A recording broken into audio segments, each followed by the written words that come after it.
नमस्कार साथियों, हम लोग नंबर सिस्टम संख्या पद्धति पढ़ रहे हैं। आज हम लोग देखेंगे कि संख्या पद्धति में संख्या को कितने भागों में बांटा गया है उसको देखना है। तो संख्या जो है, संख्या इस संख्या को दो भागों में बांटा गया है। संख्या को दो भागों में बांटा गया है।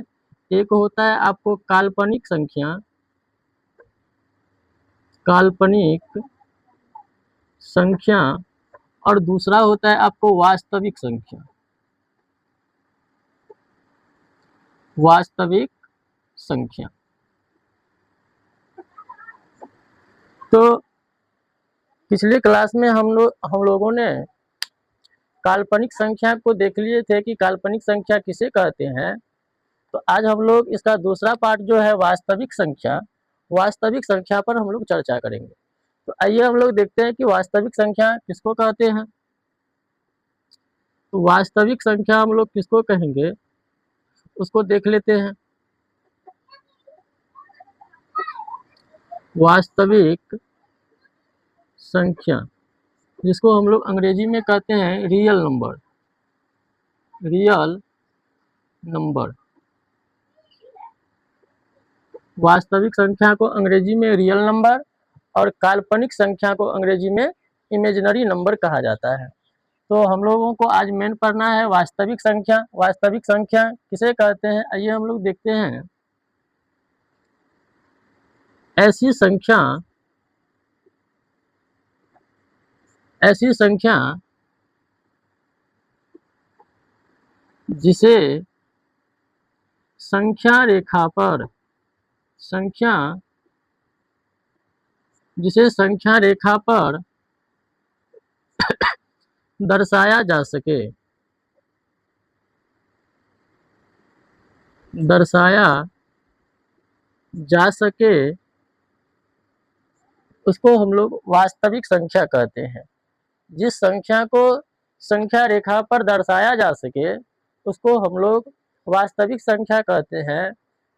तो आइए इसका हम लोग कुछ उदाहरण भी देख लेते हैं।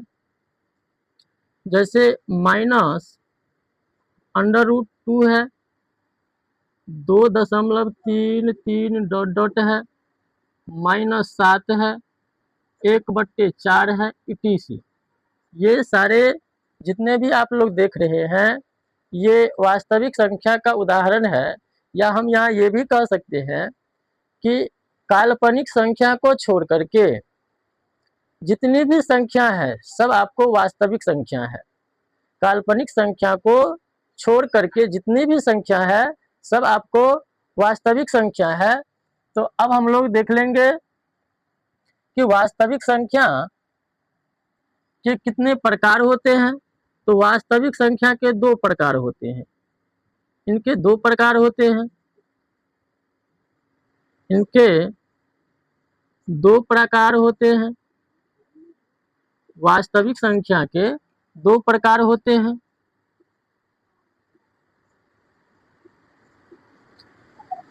पहला प्रकार होता है इसका अपरिमेय संख्या,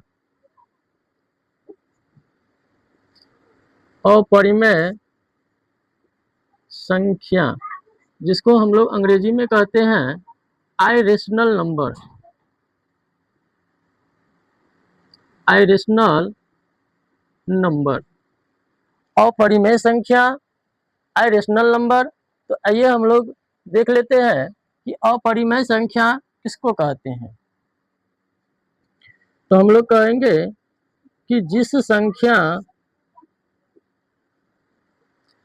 संख्या को P/Q के रूप में, P/Q के रूप में नहीं लिखा जा सकता है, जिस संख्या को P/Q के रूप में नहीं लिखा जा सके, नहीं लिखा जा सके तो उसे अपरिमेय संख्या कहते हैं।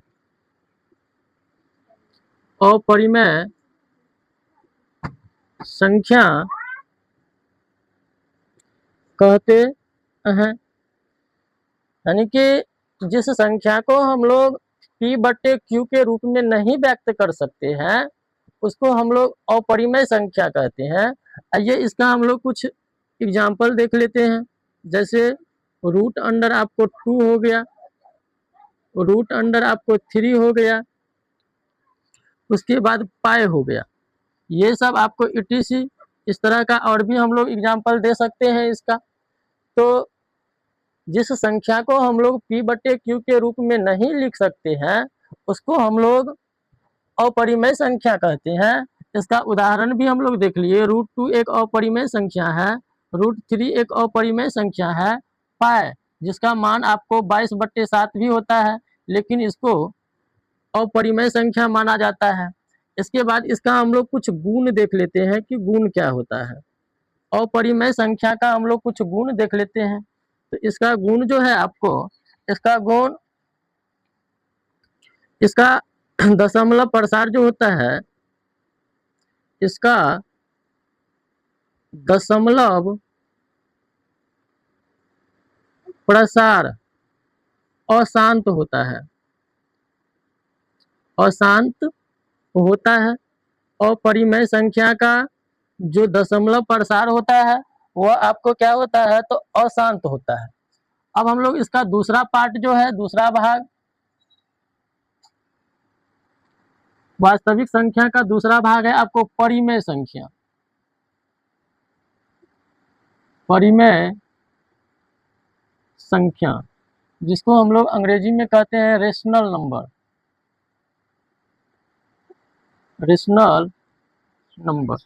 तो अब हम लोग देख लेते हैं कि परिमेय संख्या किसे कहते हैं। तो परिमेय संख्या का डिफिनेशन होता है आपको, जिस संख्या को, जिस संख्या को P बट्टे Q के रूप में, P बट्टे Q के रूप में लिखा जा सके, लिखा जा सके, जहां P तथा Q कोई पूर्णांक हो, पूर्णांक हो और Q नॉट इक्वल 0, यानी कि Q जो है वह 0 के बराबर नहीं होना चाहिए। तो उसको हम लोग, तो उसे परिमेय संख्या कहते हैं, परिमेय संख्या कहते हैं। आइए हम लोग देख लेते हैं कि परिमेय संख्या किसे कहते हैं। तो परिमेय संख्या, रेशनल नंबर, जिस संख्या को हम लोग P बट्टे Q के रूप में लिख सकते हैं या व्यक्त कर सकते हैं उसको हम लोग परिमेय संख्या कहते हैं, जहां पर P और Q जो है कोई पूर्णांक होना चाहिए और Q 0 के बराबर नहीं होना चाहिए। तो इसका हम लोग अब परिमेय संख्या का कुछ उदाहरण देख लेते हैं। जैसे -2 हो गया, -1 हो गया, 0 हो गया, 1 हो गया, 5 हो गया, 7 हो गया, etc। ये और भी इनके ढेर सारे उदाहरण हैं। तो ये आप जितने भी देख रहे हैं ये सारे जो है परिमेय संख्या का उदाहरण है। अब इसका हम लोग जो गुण देखेंगे परिमेय संख्या का, परिमेय संख्या का हम लोग गुण देख लेते हैं।